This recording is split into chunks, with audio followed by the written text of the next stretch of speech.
Randall Cunningham is number 2.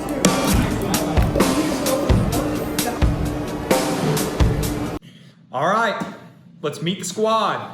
Scott Evans, H-Town, let's go. Loudon Richardson. Let's get it, baby. Another one coming up right here. Cocky much. And Parker Smith. Let's go, boys. All right, so what do we say? Scott, you're going to start us off on this one, right? We are doing top 3 NFL quarterbacks of all time.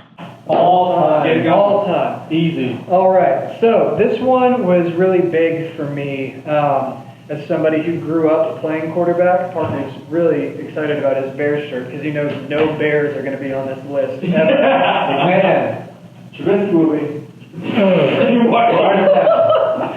You're playing with him on Madden on maybe rookie mode. I don't know. But this was big for me because there have been a lot of different quarterbacks that I've looked up to as somebody who grew up playing quarterback. Dan Marino was one of my favorites. I almost put him on this list, but there have been a lot of really good quarterbacks that have come through. You can think of Steve Young, Dan Marino, Johnny Unitas. I think we all would kind of agree that 1A and 1B are Joe Montana and Tom Brady, right? Agreed. I agree with that. You can debate it. It's hard to not say Tom Brady number 1, just because you look at all of the stats that he has: 6 championships, over 70,000 passing yards. He's just been an animal. And yeah, you can say, oh, he's a system quarterback and all that stuff, but at the end of the day, he's a winner. It was a toss-up between him or Joe Montana for me. But number 3, kind of my wild card for this entire list, was somebody who revolutionized the quarterback position, and that's Michael Vick. That's right. Number 3 of all time. Michael Vick was a cheat code in Madden with that 95 speed, and you can just run back and forth. I get it. But think of what Michael Vick has done in his career. We're not talking about Madden. And Michael Vick, listen, Michael Vick changed the way that people played quarterback. Look at all of the quarterbacks you have now. Cam Newton, Kyler Murray, different quarterbacks who are now athletic running quarterbacks. Well, what have he done? He paved the way for them. He paved the way for them. But besides the MVP that Cam Newton won, I don't know. Michael Vick revolutionized the way the quarterback was played. He took it from a place where the quarterback was just a stand there in the pocket, throw the ball, handoff guy, to somebody who was running around. He was elusive. He made the quarterback position fun. He made it so that when people are going and they're athletes and they're fast, it can change the way an offense is played. Michael Vick revolutionized the way offense is played, quarterback was played. Okay, let's talk about that. Do you know who the all-time rushing leader for quarterback is? RG3. Probably Vick. Michael Vick. Gotta be 6,109 yards. Do you want to know who number 2 is? Tony Romo. Throw it again. Who's the number 2? You've thrown out Warren Moon. He's not even there. Randall Cunningham. Randall Cunningham is number 2.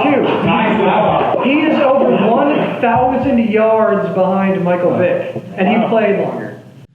All right, so and I agree with the fact that he revolutionized the game. I would consider him kind of like the Steph Curry of the NFL, where when he entered the league, he kind of revolutionized the position. Yeah. But does that automatically make him a top 3? I don't think so. Here's why. Okay. He went 2 for 6 in the playoffs.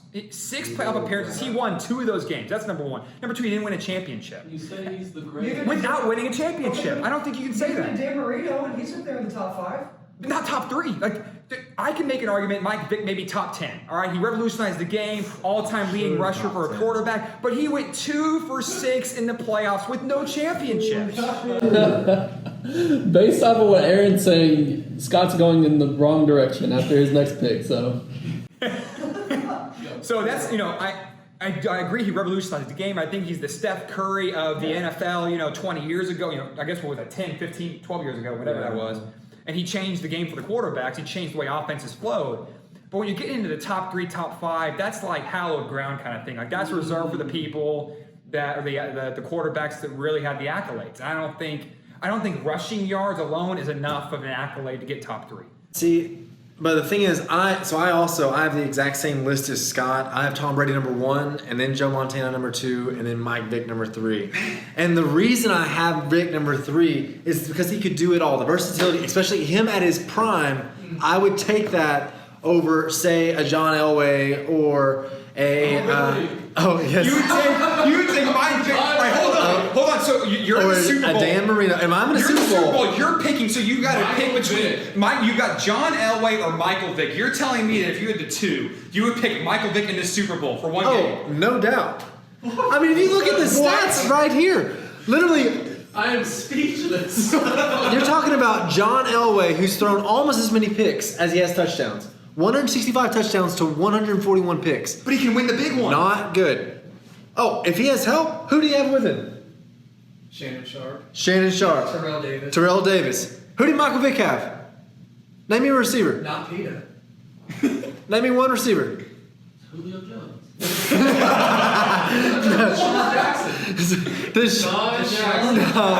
That was when he was at the Eagles, and he has Andy Reid, who's an amazing coach. We'll get back on that later. No, but Andy Reid cannot win a Super Bowl. Andy Reid doesn't win anything. Yeah, he does not win Super Bowls. He loses every year. Andy Reid is a good seasoned coach, in-season coach. Unlike the Warriors are a good season team. No, Warriors, you can't say that. I had him in 3 for 4. Dip, jump ship. No, Andy Reid is a very good. He's just like the Rockets head coach. Okay, that's fair. Rockets head coach D'Antoni cannot win a championship. He's a very, very good, very, very statistically has really good offenses and good teams, but does not win does not win at all. So I still think, and also the Eagles was towards the end of his career. I'm talking about the peak Mike Vick when he literally 04, got out 05. of jail and Yes. became the Eagles starting quarterback. Hey, let's get into that. Does the whole morality thing play a role in top? Like, if you're going to put a guy in the top 3, Greatest quarterbacks. That's what I'm about to talk about. Yeah, I mean, we'll get to Loud here in just a second, but it's like this guy did the whole dogfighting thing, went to jail for it, got kicked out of the league, didn't get reinstated later on. But like, are you really going to put a top? He's already borderline. He may not be top 3. According to you guys, he is, but he's borderline. You don't think that in and of itself is enough to knock him out of the top 3? I mean, There are black spots on every quarterback that we're going to name you. Dogs fought each other. Tom Brady, top quarterback. How many times has he been accused of cheating? are you talking about Deflategate? He was innocent. Tom Brady kisses his son on the lips, okay? He's an affectionate father. So we're going to talk about morals or talking about the way they played the game. Tom Brady, amazing quarterback. I think he changed the game as well. Him and Bill Belichick together are going to go down as the top 2 of all time. Mike Vick changed the game and made it possible to have people like Dak Prescott, runners and passers, to have both. Cam Newton, Deshaun Watson paved the way. These are the people they looked at, these people they looked up to, and this is what made them who they are today and made it possible for them to be in the NFL. One other side note, and then we'll get to Loud. And this is the last thing I'll say. When you're talking about Michael Vick paved the way, I agree. Cam Newton, Deshaun Watson, all these guys. Deshaun Watson, what have they won? This style, so here's my point. The style of quarterback that I think most often wins championships is a pocket passer with precision accuracy. The Michael Vicks and the Cam Newtons, they do great in the regular season. They get all the rushing accolades of Deshaun Watson. But when it comes to making the big throw, and even Dak Prescott, I can't trust Dak to make the throw with 2 minutes to go in the game. You trust Brady? Heck, I would trust Romo more. Yeah. I would trust Romo more with 2 minutes to go than I would any of the guys that Michael Vick has paved the way for. So if you're talking about championship level quarterbacking, I would not pick a Michael Vick, Cam Newton, Deshaun Watson running quarterback. Or Kyler Murray for that guy. Okay. Before we get on to this Romo thing, let's just let Loudon pick his thing. Romo doesn't need to be in this conversation. Number 3, Tony Romo. No, I'm sorry, guys. That's not my third one. It's actually one that isn't on anybody else's list, so I'm kind of proud of that. But we're going to talk about him because he's the 3rd best quarterback of all time, and that's Peyton Manning. So, I mean, just hands down, starting with the Colts, obviously his better years, but dude just got stuff done. He's broken every record in the book, and then, I mean, he's been passed up, but still just a class act. I told you we were going to talk about, we're talking about the greatest quarterbacks, okay? And I can't say much about Joe Montana, but Peyton Manning is easily, if you think of class and one of the classiest and honorable football If you players take out his college. in Take out his college history. life and Everybody matures. Okay, you're right. Never mind. He's trash. You're right. No, Peyton Manning is up there easily, and I mean, you have to have him in your top 3. Easy for me. Number 2, Joe Montana. I'll let y'all talk about Joe Montana, but stats alone, he's just incredible. He won championships. He's done everything. So I want to talk about Tom Brady, and this is my view on Tom Brady. Okay, I don't like Tom Brady. I don't like Tom Brady at all. I'm probably that's like a bandwagon thing, a huge mass fandom just for hating on Tom Brady. Yeah. But I respect the heck out of Tom Brady, okay? I get scared to play Tom Brady. When I see those New England Patriots in the slot in week 4, week 16 coming up for the Cowboys, I'm like, dude, that is a rough way to go coming up on playoffs or like last Try being year. a Texans fan. We have not beat the Patriots ever. ever. The Colts though either recently. It's Belichick though too, man. But Tom Brady, I mean, even in his old age, he doesn't have the arm power anymore that he used to. But dude, he is just so smart. He's so smart. He's seen at this point in his career, he has seen everything you could ever throw at him, and he will know that it's coming. And so, like, it's just he films him everything and before. Belichick have it down to a science at this point. They're looking at your defense and going, "This is what they're doing. I'm going to throw it 5 yards, and he's going to take it for a touchdown." He's playing chess while everyone else is playing checkers. Yeah, so Tom I can agree with Brady that. easily. And he's not the most talented either. Like, he gets the ball out fast. He doesn't have a strong arm. Never has been known to have a strong arm. But, yeah, he's always at least 2 or 3 steps ahead of the competition.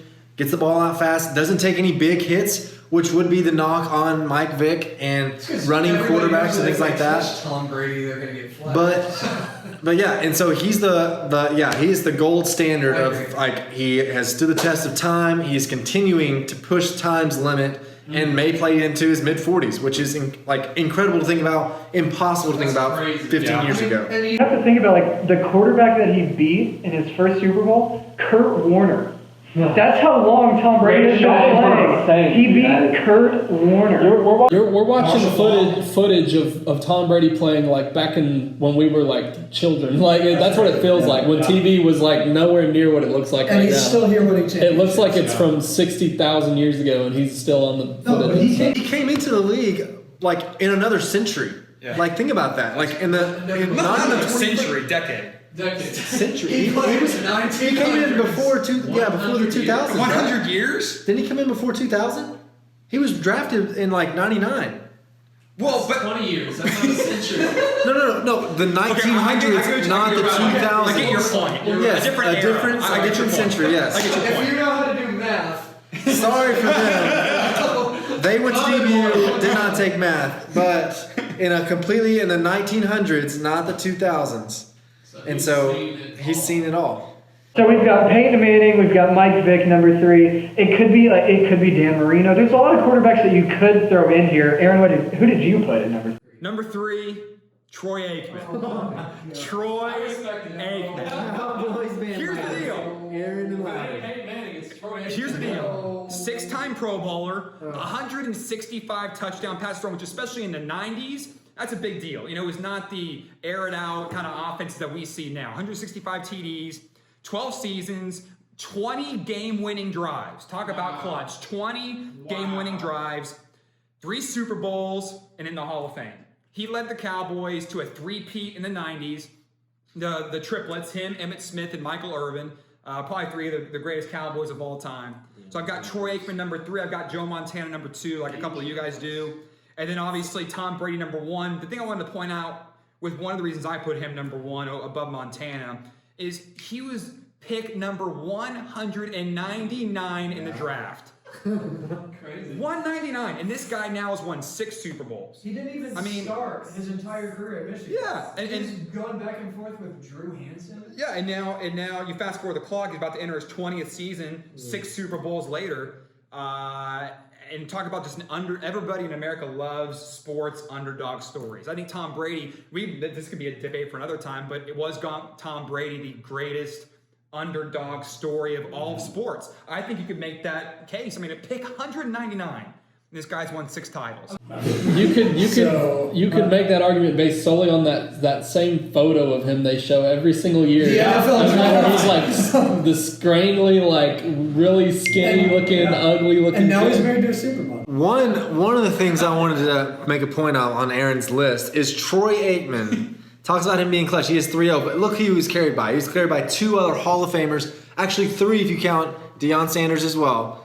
And so look, and then also their coach as well. If you look at his actual record in his 3, he has 1 good game where he goes ridiculous. It's 4 touchdowns and 0 interceptions. But the other 2, he was like I think 60%. He threw 0 touchdowns, 1 interception, and the other one he just threw 1 touchdown and had like 100 yards passing. You're talking about our Super Bowls? Yes, I'm talking about your Super Bowls, and we're talking about how clutch Troy Aikman is. I'm just saying that Mike Vick, I think, gives you more. Don't tell me Mike Vick is more clutch than Aikman. No, say about Trey Aikman and say Yes. No, but you cannot do that. Mike Vick, they have the same career rating. Oh. And literally, Mike Vick has only 2 less Pro Bowls, but he played only 10 years in comparison to how long did Troy Aikman play? 12. Yeah. He played 12 years. Okay, he played 12. seasons. Okay. And then also, you just can't. I mean, he does have 3 Super Bowls, but I think he was carried for most of it. Yeah. One of the toughest dudes on the planet. He was playing back when they grabbed your face mask and threw you in the dirt. And he He's looks still like doing it. Jay-Z. Yeah, exactly. All right, well, on that note, we'll wrap up today's episode, and we'll see you next time.